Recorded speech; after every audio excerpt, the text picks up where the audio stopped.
দেখুন এবার কি হয়েছে, এটা কি যে একটা মাখন মাখন। ওহ মাশাল্লাহ মাশাল্লাহ।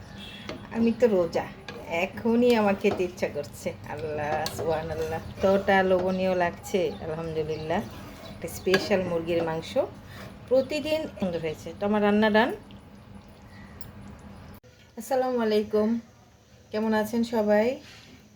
মাহে রমজানের শুভেচ্ছা। একটা মুরগি রান্না করব আজকে। আমি একটু অন্যভাবে রান্না করব, সেজন্য আপনাদের সঙ্গে শেয়ার করছি। তো আমি কিভাবে রান্না করি এবং খুবই মজাদার এবং লোভনীয় এই রান্নাটা।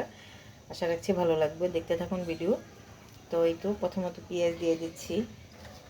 এখানে পেঁয়াজ বাটা, অল্প আদা বাটা, রসুন বাটা, এটার মধ্যে রসুন দিতে হবে, দিয়ে দিলাম। দিয়ে আমি একটু এটাকে ভালোভাবে মাখিয়ে নিচ্ছি।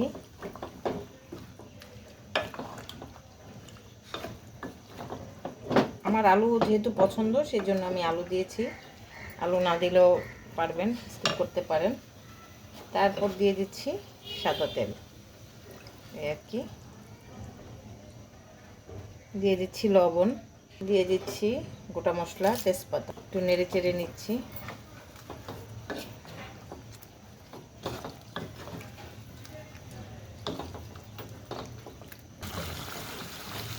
আদা রসুন পেঁয়াজ দিয়ে যতটুকু কষানো দরকার, গোটা মশলা দিয়ে এটাকে আমি ভালোভাবে কষিয়ে নিচ্ছি। আর একটু কষাতে হবে। মোটামুটি কষানো হয়ে গেছে। আদা রসুনের যে একটা এক্সট্রা ফ্লেভার থাকে সেটাও চলে গেছে।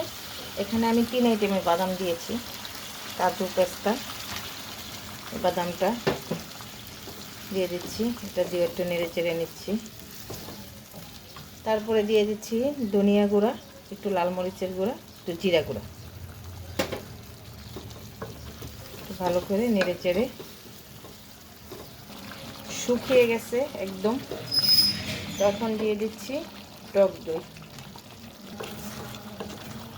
এটা অনেক স্পেশাল একটা মুরগির মাংস। এটা আমি চিটাগাংয়ে খেয়েছিলাম, মনে হয় এটা চিটাগাংয়ের কোনো রেসিপি। যেদিন খেয়েছি তারপর একদিন বানিয়েছি 3 বছর আগে। আবার ভাবলাম যে একটু এই রমজানে একটু করি রান্নাটা।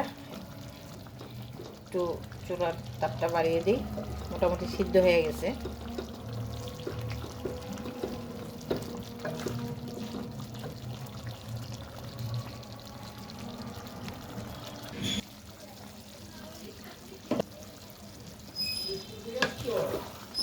দুধ,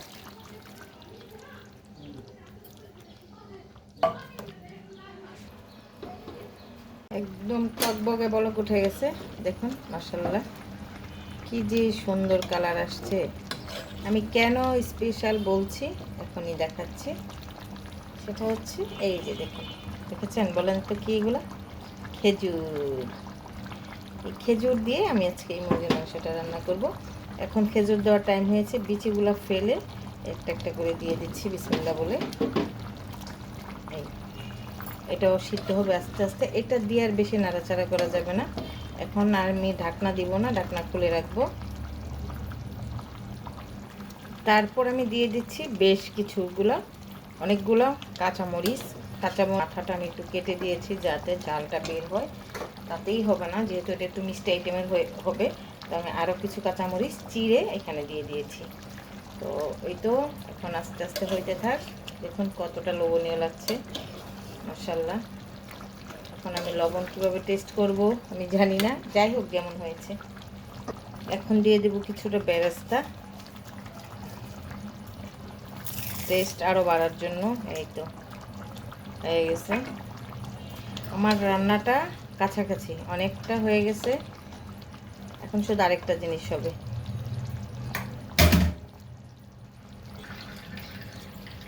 এখন ফাইনাল জিনিস দেখুন কি দিয়েছি। আবার তো বলবেন ধনিয়া পাতা দিয়েও কি মুরগির মাংস খায়? হ্যাঁ, ধনিয়া পাতা দিয়েও মুরগির মাংস খায়। খেয়ে দেখেন, অনেক মজা লাগবে। দেখুন এবার কি হয়েছে, এটা কি যে একটা মাখন মাখন। ওহ মাশাল্লাহ মাশাল্লাহ। আমি তো রোজা, এখনই আমার খেতে ইচ্ছা করছে। আল্লাহ সুবহানাল্লাহ, অনেক সুন্দর হয়েছে, অনেক। এতটা লোভনীয় লাগছে আলহামদুলিল্লাহ। আমি রান্না করলাম একটা স্পেশাল মুরগির মাংস, প্রতিদিন একভাবে খেতে আসলে ভালো লাগে না, একটু স্পেশাল করলে খেতেও ভালো লাগে, দেখতেও সুন্দর, অনেকটা সুন্দর হয়েছে। তো আমার রান্না ডান।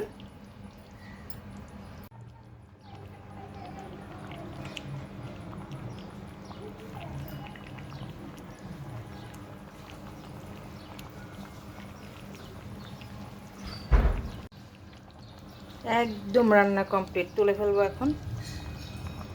বাটিতে সার্ভ করে দেখাচ্ছি কেমন হয়েছে ফাইনাল লুক।